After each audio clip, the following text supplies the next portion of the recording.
नमस्कार दोस्तों, क्राइम तक में आपका स्वागत है। कानूनी कहानी में मैं पूनम शर्मा फिर आपके साथ हाजिर हूँ। कैमरे के पीछे मेरे साथ हैं राकेश कुमार। आज की कानूनी कहानी में बात करेंगे कि एनआईए किस तरह से काम करती है, क्या उसका इतिहास रहा है, कब इसकी स्थापना हुई, विवादों में कब रही, किस तरह के मामलों की जांच करती है और साथ ही जिस तरह से एनआईए को मनसुख हिरेन की हत्या की जांच भी सौंप दी गई है, तो क्या हिरेन और उनके परिवार को एनआईए इंसाफ दिला पाएगी। इन तमाम चीज़ों पर विस्तार से आपको बताऊंगी, लेकिन उससे पहले जान लेते हैं कि आज कोर्ट से कौन कौन सी ऐसी खबरें रहीं जो सुर्खियां बनी। पहली खबर है हाई कोर्ट से।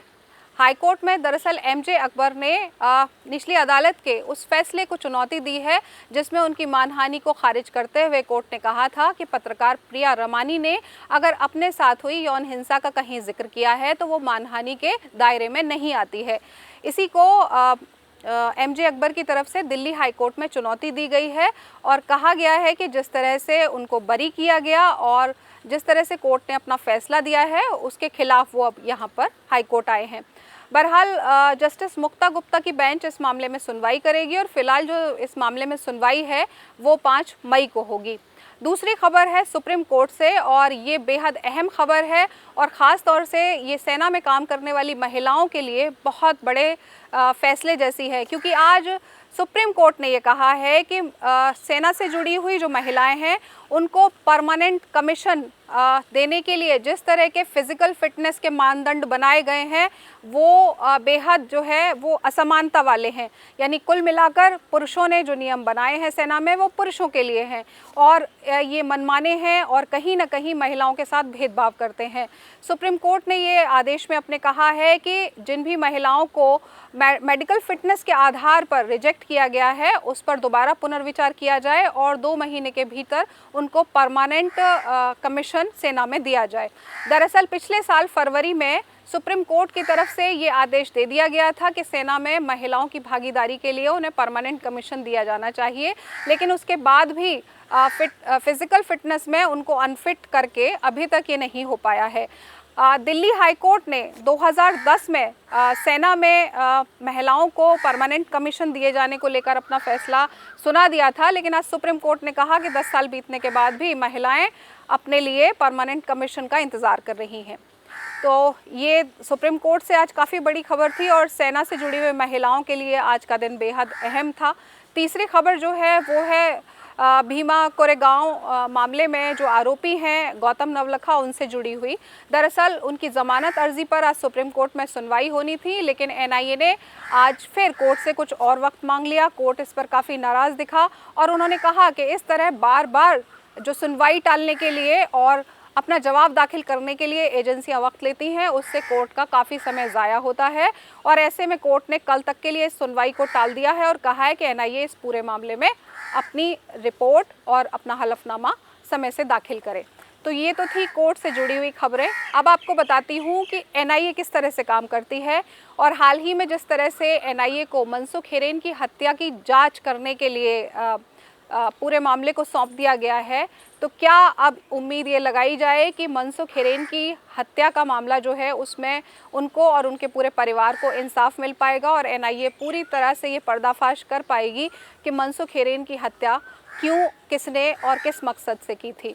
तो इसी पर विस्तार से बात करेंगे। सबसे पहले आपको थोड़ा सा एनआईए के इतिहास के बारे में बता देती हूँ। एनआईए जो है वो उसकी स्थापना हुई थी 2008 में और ये मुंबई में जो आतंकी हमला हुआ था उसके बाद इस एजेंसी को बनाए जाने की ज़रूरत महसूस हुई थी और मनमोहन सरकार की तरफ से 2008 में जब इसका गठन किया गया तो उसमें ज़्यादातर मामले जो एनआईए जांच करती है अभी तक भी उसमें ज़्यादातर मामले ख़ास तौर से जाली नोट से जुड़े हो गए या साइबर आतंकवाद से जुड़े हुए हो गए या फिर ख़ास तौर से अगर प्रतिबंधित हथियारों की बिक्री या उनके निर्माण से जुड़े हुए मामले हैं। इस तरह के मामलों पर ख़ास तौर से एनआईए की जांच होती है और सवाल अब ये भी है कि फिर एनआईए अगर इस तरह के मामलों की जांच करती है तो फिर एक मामूली हत्या के मामले में एनआईए को जांच करने का क्या अधिकार है। तो एनआईए का जो एक्ट है 2008 का उसमें जो धारा 8 है वो ये कहती है कि एनआईए अगर किसी मामले की जांच कर रही है और जांच के दौरान कोई दूसरा मामला जो है उसकी जांच से दूसरे मामले की कड़ी जोड़ती है तो फिर एनआईए उस दूसरे मामले की जांच भी कर सकती है। और चूंकि हम सभी जानते हैं कि जिलेटिन जो एंटीलिया के बाहर मिली थी उसी से जुड़ा हुआ है मनसुख हिरेन की हत्या का मामला, तो ये दोनों मामले आपस में जुड़े हुए हैं और इसीलिए एनआईए को गृह मंत्रालय की तरफ से 20 तारीख को ये मामला सौंप दिया गया था। हालांकि ठाणे की अदालत ने भी इस पर अपनी मोहर लगा दी और महाराष्ट्र एटीएस को कहा कि एनआईए को इसकी जांच से जुड़े हुए तमाम जो दस्तावेज हैं वो सौंप दिए जाएं, क्योंकि आगे की जांच अब एनआईए करेगी। तो एनआईए अब इस जांच को करेगी तो निश्चित रूप से ये तो साफ है कि मनसुख हिरेन के मामले में अब तक एटीएस ने जितनी जांच की है,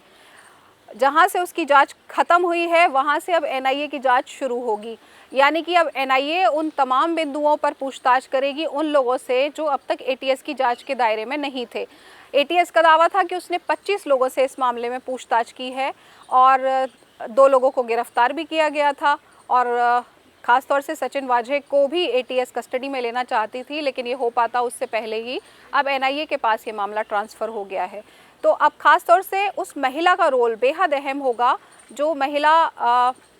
5 सूटकेस के साथ होटल में और ख़ास तौर से जो नोट गिनने की मशीन है उसके साथ पाई गई थी, क्योंकि उसकी गिरफ्तारी के बाद कुछ और नए नाम आ सकते हैं सामने। पैसा किसके पास जाता था, मनसुख हिरेन की हत्या किसके आदेश पर की गई, कौन लोग थे, कौन वो आका थे जो मनसुख हिरेन की हत्या कराना चाहते थे, और सचिन वाझे क्या सिर्फ अकेला है या फिर उसके पीछे कुछ और लोग भी थे और किसी के आदेश का पालन करते हुए सचिन वाझे ने यह हत्या की। ये तमाम ऐसे सवाल होंगे जो एनआईए की जांच में शामिल होंगे। मनसुख हिरेन की हत्या से जुड़ी हुई तमाम चीज़ें तो सामने आ गई हैं, लेकिन अब एनआईए की जांच में बहुत सारी कई नए लोगों की लिस्ट सामने आ सकती है, क्योंकि 25 लोगों से अगर एटीएस ने पूछताछ की है तो संभव है कि इतने ही और नए नाम एनआईए की जांच के दौरान सामने आए और उसमें कुछ बड़े नाम भी शामिल हो सकते हैं। तो एनआईए जिस तरह से जांच पिछले 20-25 दिन में की है जिलेटिन से जुड़े मामले की और इस मामले को लगभग सॉल्व कर लिया है, उसे देखकर ये लगता है कि उसके लिए एनआईए के लिए मनसुख हिरेन की हत्या से जुड़े हुए मामले को भी पूरी तरह से इन्वेस्टिगेट करना कोई मुश्किल नहीं होगा। लेकिन एनआईए किस तरह से काम और बहुत सारे मामलों में करती आई है उसके बारे में थोड़ा सा मैं आपको बता देती हूँ। एनआईए यानी नेशनल इन्वेस्टिगेटिंग एजेंसी, भले ही इसके नाम में इन्वेस्टिगेटिंग एजेंसी है, उसकी जो फॉर्म है, लेकिन ये सिर्फ इन्वेस्टिगेशन का काम नहीं करती बल्कि प्रोसिक्यूशन भी इसके हाथ में होता है। और एनआईए की स्पेशल कोर्ट्स होती हैं और वहाँ पर जिस तरह के मामले आते हैं उसमें एनआईए की तरफ से जो आरोपी हैं उनको प्ली बार्गेन का एक ऑप्शन दिया जाता है, यानी कि ट्रायल शुरू होने से पहले ही अगर आरोपी अपना दोष कबूल कर लेता है तो ऐसी सूरत में उसको जो सज़ा मिलने वाली होती है उसमें कुछ छूट मिल जाती है। और ऐसा अक्सर लोग प्री बार्गेन का ऑप्शन क्यों चुनते हैं उसके भी कारण हैं, क्योंकि एनआईए की जांच जिस तरह से होती है वो काफ़ी जटिल होती है, अलग अलग पहलुओं पर काम कर रहे होते हैं और ऐसे में चार्जशीट जो है उसे दाखिल करने में भी लंबा वक्त लगता है, 4 या 5 साल का वक्त भी लग जाता है और उस सूरत में ज़मानत कोर्ट से हो नहीं पाती है, यानी कि जो आरोपी है उसको जेल में ही रहना पड़ता है। तो ऐसे में आरोपी को लगता है कि अगर एजेंसी के पास पर्याप्त सबूत हैं उसके दोष को साबित करने के लिए और आज नहीं तो कल कोर्ट उसको दोषी ठहराएगा ही, तो ऐसी सूरत में अपनी सज़ा को कम कराने के लिए बहुत सारे आरोपियों के द्वारा प्ली बार्गेन भी अपना लिया जाता है। और एनआईए के लिए भी ये सुविधाजनक इसलिए होता है कि मामले का फिर जल्द निपटारा हो जाता है, क्योंकि अगर कोई दोषी अपना दोष जो है वो अगर कोर्ट में अस्वीकार कर लेता है प्ली बार्गेन के ज़रिए। 2019 में कुछ संशोधन किए गए हैं मोदी सरकार की तरफ से एनआईए एक्ट में, और उन संशोधनों के बाद जो एनआईए है उसकी जो शक्तियां हैं वो और बढ़ गई हैं और कई तरह की चीज़ें उसको और एक्स्ट्रा मिल गई हैं। ख़ास तौर से अगर कोई भारतीय विदेश में रह रहा है और उसके खिलाफ़ कोई अपराध हुआ है तो उसकी जांच करने के लिए भी एनआईए जा सकती है। साथ ही एनआईए को ये पावर मिली है कि उसको दूसरे राज्यों के जो पुलिस अधिकारी हैं उनके बराबर ही अधिकार है, यानी पूरे देश में अगर कहीं भी एनआईए के अधिकारी जांच करने के लिए जा रहे हैं तो उनके पास भी वही अधिकार होंगे जो वहाँ की राज्य सरकार से जुड़े हुए जो अधिकारी हैं और पुलिस है या जांच एजेंसी है उनके पास है। यानी कि राज्य सरकार से जुड़ी हुई कोई भी एजेंसी एनआईए की जांच में दखल नहीं दे सकती है। एनआईए को स्वतंत्र रूप से अपनी जांच करने का अधिकार है। तीसरा, एनआईए को एटॉमिक एनर्जी एक्ट हुआ या यूएपीए एक्ट हुआ, उसके तहत जो मामले आते हैं उनकी जांच का भी अधिकार दिया गया है, जो ये संशोधन हुए हैं उसके बाद से। और ख़ास तौर से जो सेशन कोर्ट होती है वो एनआईए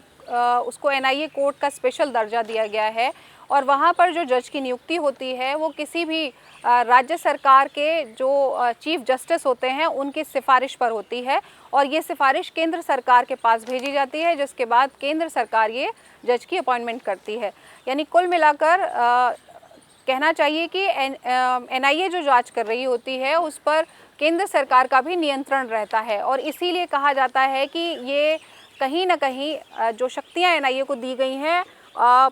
वो केंद्र सरकार अपने राजनीतिक फ़ायदे के लिए इस्तेमाल कर सकती है। इस तरह के कई आरोप लगते हैं। लेकिन ख़ास तौर से